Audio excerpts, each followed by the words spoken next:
Hello everyone. So we are continuing the series and now we'll be discussing about the format of our long-term capital gains and short-term capital gains. So in the previous segment we have talked about the different exemptions that were available under our head capital gains, right, under section 54, section 54B, section 54D, section 54EC and section 54F. Now you could see the long-term capital gains format wherein we'll be taking up the full value of consideration and will provide the deductions for expenses on transfer, indexed cost of acquisition, indexed cost of improvement and whatever be the remaining amount, that is the capital gains, you can avail the exemptions with respect to section 54, section 54B, D, EC and F. So these are the major sections. There are other various exemptions available under section GA, GB, but for the time being they being the very relevant or the prominent sections, so that is why we have covered the same. So all these sections that we have discussed right now, the benefit under the same is available in case of your long term capital gains, right. Now when we are talking about these long term capital gains, we have seen the term expenses on transfer, right, and the indexed cost of acquisition and the indexed cost of improvement. Always remember, this benefit of indexation is always and always available only in case of your long term capital gains, right. In case it is a short term capital gain, then the benefit of indexation is never available, right. You could see the short term capital gains. So in this case of your short term capital gains, here similarly we have a full value of consideration and we provide for the deduction for your expenses on transfer, cost of acquisition, cost of improvement without any indexation there being, right, and then we provide the exemptions under section 54B and section 54D, G and GA.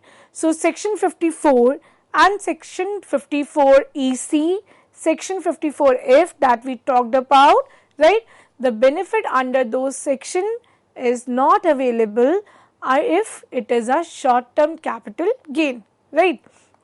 Now since we were talking about the sale consideration, right, so what is this full value of consideration that we see into the screen, that short term capital gains or whether we talk about this long term capital gains, the first very point is your full value of consideration. That means the value that you realize, right, the fair market value of the capital asset that you transferred. So that means वो उसका fair market value है जो भी आपने capital asset को transfer करा है. And in case there is a land and building, यानी कि जब आपने जो asset capital asset transfer करा है वो एक land and building है, then in that case the stamp duty, because land and building के case में क्या होता है, we have stamp duty values, right.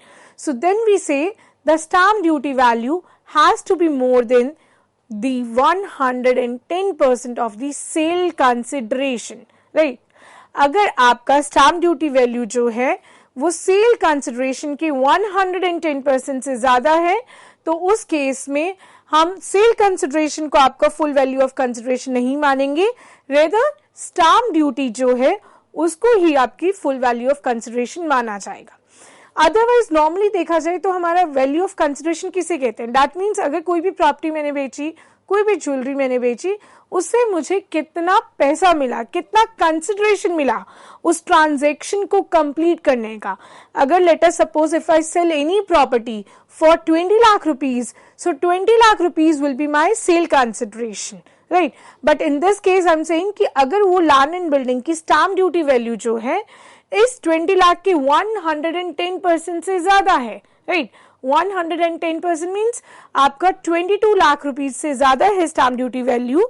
सो उस केस में आप वो 20 लाख नहीं लेंगे, आप लेंगे stamp duty value as your full value of consideration. So that is an important point to be noted when dealing up into land and building. Now similarly the second key point was your expenses on transfer. So as we have seen from the full value of your consideration we provided the deduction, the very first being the expenses on transfer. Now expenses on transfer means कि जितना भी आपका खर्चा आया उस sale consideration को complete and effective करने में, राइट, वो एक्सपेंडिचर आपका रजिस्ट्रेशन फी का हो सकता है, वो एक्सपेंसेस किसी भी टाइप का ब्रोकरेज एक्सपेंसेस हो सकते हैं, any sort of commission that you pay off, any sort of your travelling expenses, any sort of your litigation expenses. So whatever expenses that you are making in order to make that transfer a complete and an effective one, that expenses on transfer, that benefit, that deduction is available both in case of your long-term capital asset and your short-term capital asset, right? Now then we talked about the cost of acquisition. In case of your long-term capital asset, it is the index cost of acquisition, and in case of your short-term capital asset, it is a normal cost of acquisition. Because when we are talking about the long-run assets, right, long-term capital asset, we say the cost inflation index changes. जो चीजें या जो set of goods आपको आज से 5 साल पहले जिस प्राइस पर मिलती थी, क्या उस प्राइस पर आज मिल रही है आपको? नहीं ना. सो दैट इज वाई वो जो लॉन्ग टर्म कैपिटल एसेट्स है, क्योंकि पीरियड लॉन्ग होता है, वहां पर हम जो है उसे इंडेक्स करते हैं प्रेजेंट कॉस्ट इन्फ्लेशन इंडेक्स के accordingly. Will come to the same, but let me first talk about what is a cost of acquisition. Basically a very normal cost of acquisition without indexation, if I talk about, it is a value which is for which the asset has been acquired by the assessee. For example, मैंने कितने में उस asset को खरीदा था, बेचने की बात तो हमने कर ली कि कितना सेल कंसिडरेशन हुआ, बट उससे पहले मैंने उस एसेट को उस टाइम पर जब भी खरीदा तो कितने वैल्यू पर परचेज करा. या लेट्स से कि इन केस मुझे प्रीवियस ओनर से मिली है under section 49 subsection 1. Now what is this section 49 subsection 1? We say जब भी आपको कोई भी कैपिटल एसेट कुछ ऐसी सर्कमस्टांसेस में मिले जो कि डिफाइंड है सेक्शन 49 सबसेक्शन 1, जो कि हो सकती है एज अ विल आपको कोई कैपिटल एसेट मिला, एज अ पार्टीशन हुआ किसी हिंदू अनडिवाइडेड फैमिली का, आपको तब कोई एसेट जो है तब आपको पार्टीशन के तौर पर कोई एसेट आपको रिसीव हुआ है on a liquidation under any scheme of your amalgamation, demerger, liquidation, or you could say when there being a conversion of a company into you could say LLP or a firm into a company, or there being any liquidation of a company, or you are getting it by succession, or you are getting any asset as a distribution by the company in form of a dividend. So all these are the different circumstances which are mentioned under your section 49 subsection 1. So that means in this scenarios, in all these scenarios, you have not incurred any amount to acquire the asset, right? But your previous owner, he or she must have incurred an amount to acquire the asset.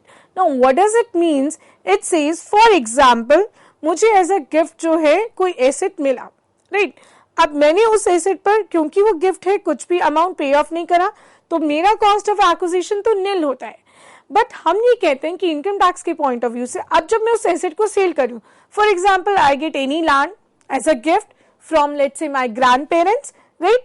सो जब मैंने उसको cell करा, मुझे sale consideration तो मिल रहा है.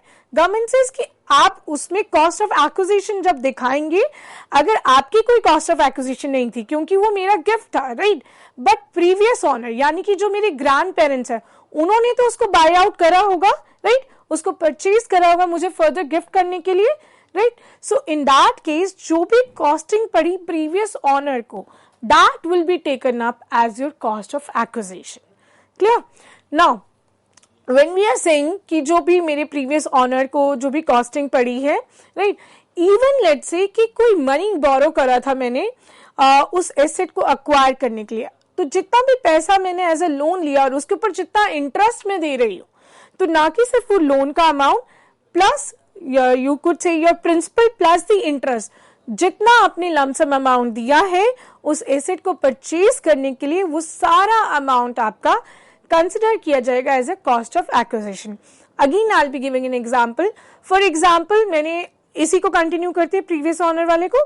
For example, मैंने जो gift as a gift property receive करी है, मेरी वो प्रॉपर्टी सेल आउट हो रही है 50 लाख में, correct.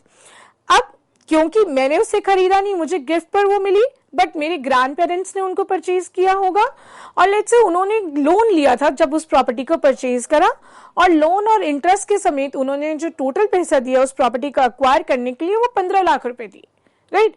So that 15 lakh rupees will be my cost of acquisition.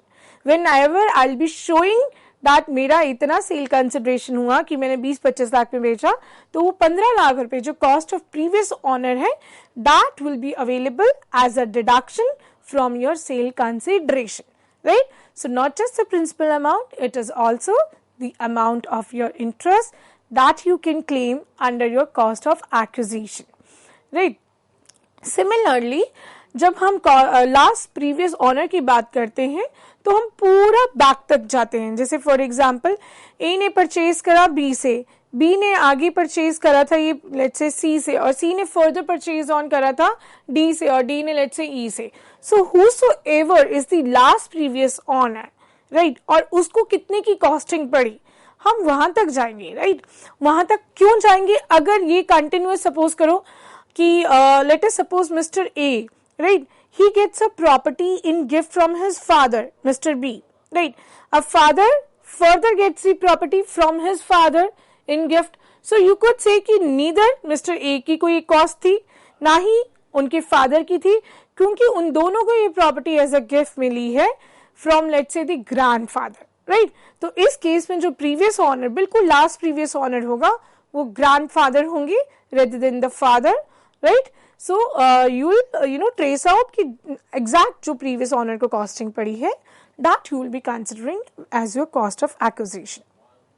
Now जो हम पीरियड ऑफ होल्डिंग लेते हैं कि हमने क्लासिफाई करना है कि एसेट मेरा लॉन्ग रन है या शॉर्ट टर्म कैपिटल एसेट है, क्योंकि हम cost of acquisition previous owner के बेसिस पर कंसिडर कर रहे हैं।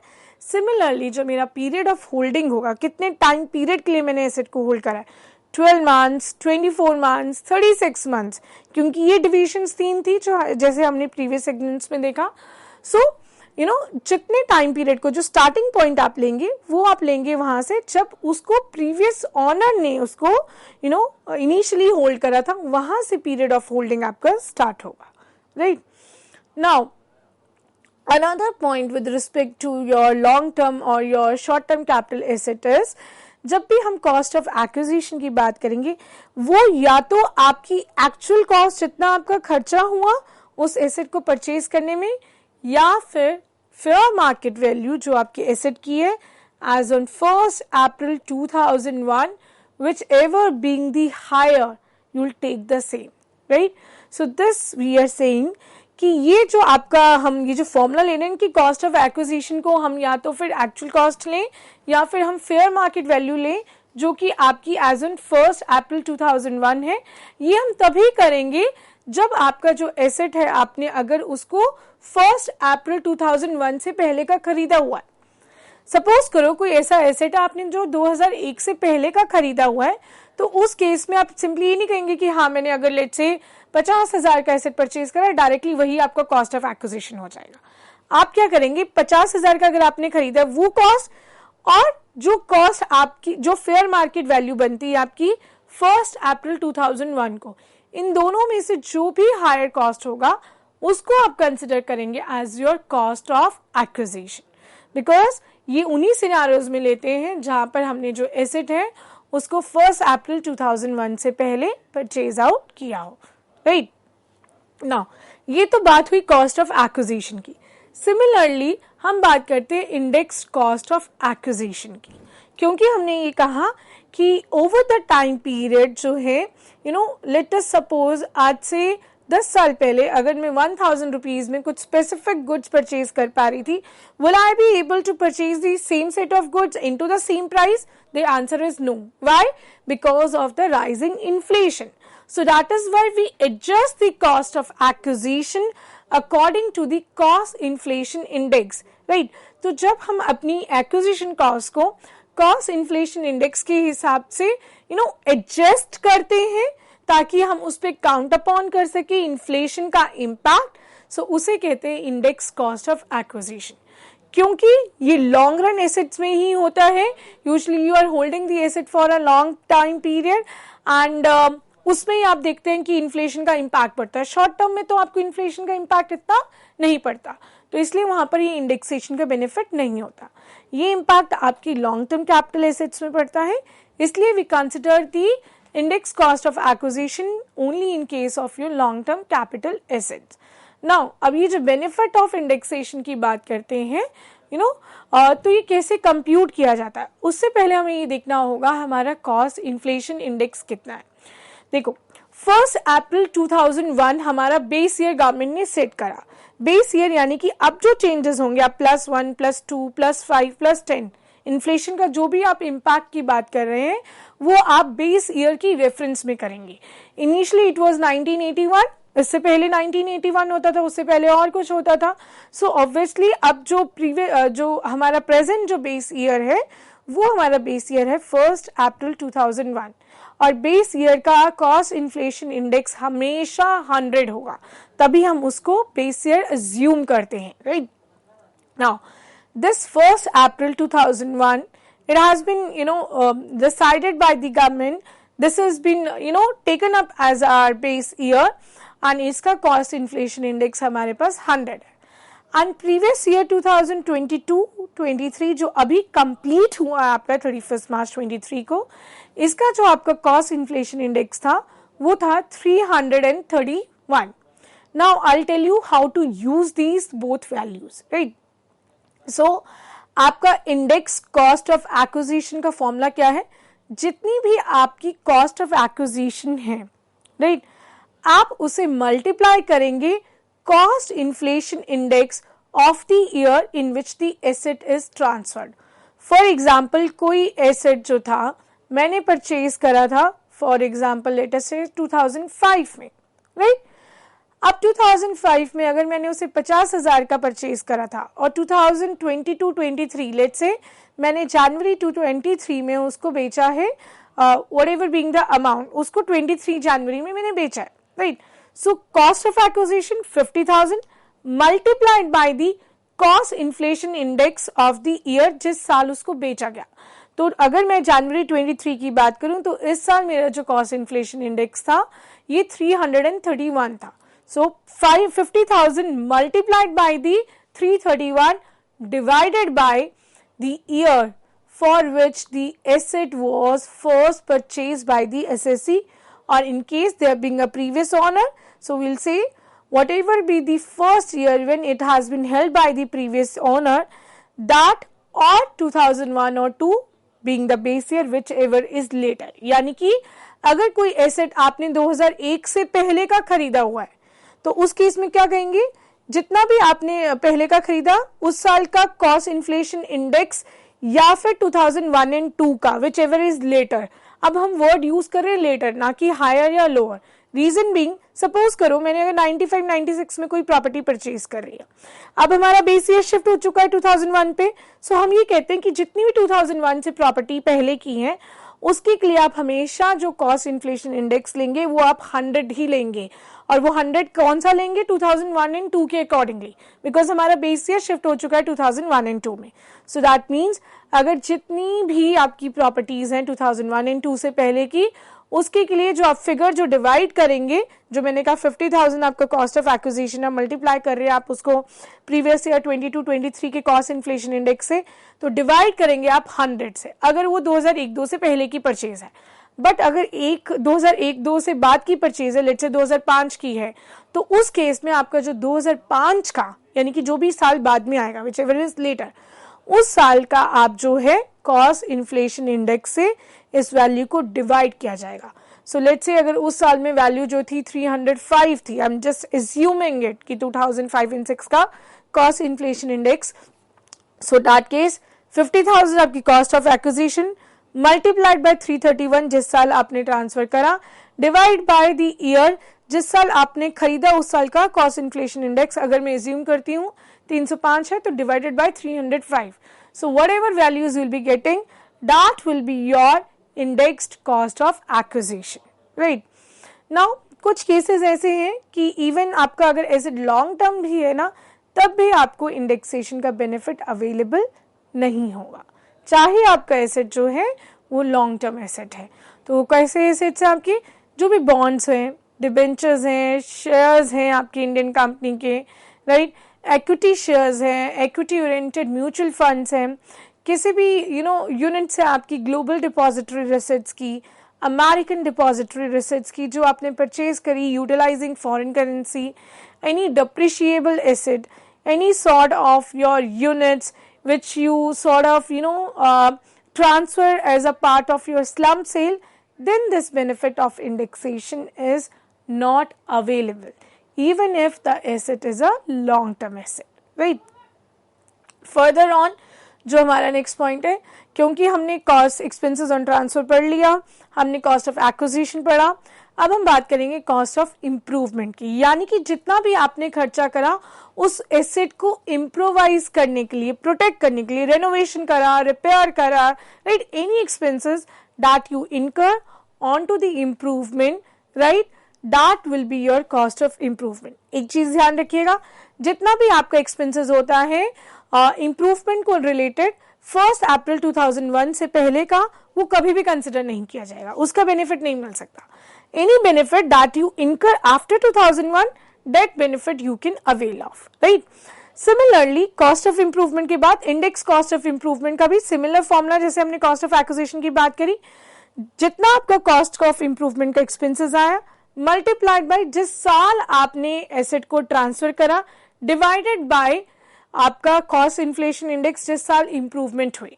So that means जिस साल आप जितना आपका cost of improvement का expenses multiplied by the cost inflation index of the year in which the asset is transferred divided by the year in which the improvement took place. So for that particular year जितना भी आपका cost inflation index बनता है, आप उस साल का जो है उससे डिवाइड करेंगे तो आपको इंडेक्स कॉस्ट ऑफ इम्प्रूवमेंट आ जाएगी।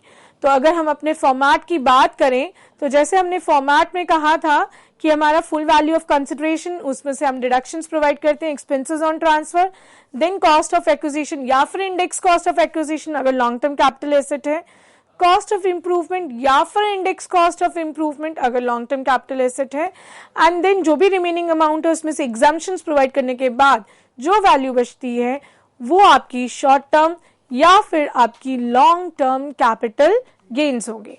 अब इसके ऊपर क्या टैक्सेस लगते हैं वो डिपेंड करता है, हम इसको दो कैटेगरीज में डिवाइड करते हैं, लॉन्ग टर्म या फिर आपकी शॉर्ट टर्म में। तो अगर लॉन्ग टर्म कैपिटल एसेट है, यानी जिसके बारे में हम ऑलरेडी डिस्कस कर चुके हैं, अगर उसके ऊपर short securities transaction tax applicable है, यानी कि उसके ऊपर फिर टैक्सेस लगेंगे आपके सेक्शन 112A के अकॉर्डिंगली। 112A क्या है कि आपका 10% ऑफ और यू कुड से टैक्स लगेगा प्लस सरचार्ज प्लस आपका हायर एजुकेशन सेस, अगर आपका कैपिटल गेन्स जो है 1 लाख से ज्यादा है। तो 1 लाख से जितना भी अमाउंट ज्यादा होगा लॉन्ग टर्म कैपिटल गेन्स का, उसके ऊपर आप 10% के हिसाब से अपने टैक्सेस लगाएंगे plus surcharge plus higher education cess. And अगर उसके ऊपर सिक्योरिटी ट्रांजैक्शन टैक्स एप्लीकेबल नहीं है तो आप देखेंगे कि आपने बेनिफिट ऑफ इंडेक्सेशन लिया है या नहीं लिया है। अगर इंडेक्सेशन का बेनिफिट नहीं लिया है तो 10% आपका टैक्स रेट रहेगा, अगर इंडेक्सेशन का बेनिफिट लिया है तो आपको 20% टैक्सेस देने पड़ेंगे। ये हुआ लॉन्ग टर्म कैपिटल एसेट की बात। अगर वो शॉर्ट टर्म कैपिटल एसेट है तो सिक्योरिटी ट्रांजैक्शन टैक्स अगर एप्लीकेबल है तो सेक्शन 111A के accordingly 15% plus surcharge plus higher education cess लगेगा। और अगर आपका सिक्योरिटी ट्रांजैक्शन टैक्स एप्लीकेबल नहीं है शॉर्ट टर्म कैपिटल एसेट के केस में, तो नॉर्मल इनकम की तरह उसको ग्रॉस टोटल इनकम में इंक्लूड किया जाएगा और जो बाकी इनकम के ऊपर आपके स्लैब रेट्स लगते हैं वही आपके एप्लीकेबल होंगे। सो ये आपका टैक्स रेट्स हैं जो एप्लीकेबल होते हैं आपके लॉन्ग टर्म और शॉर्ट टर्म कैपिटल एसेट्स के ऊपर। So that's it for the you could say provisions, different types of exemptions that were available for your income under the head capital gains. We'll be discussing the other heads of our income in the coming sections, right? So thank you for the day.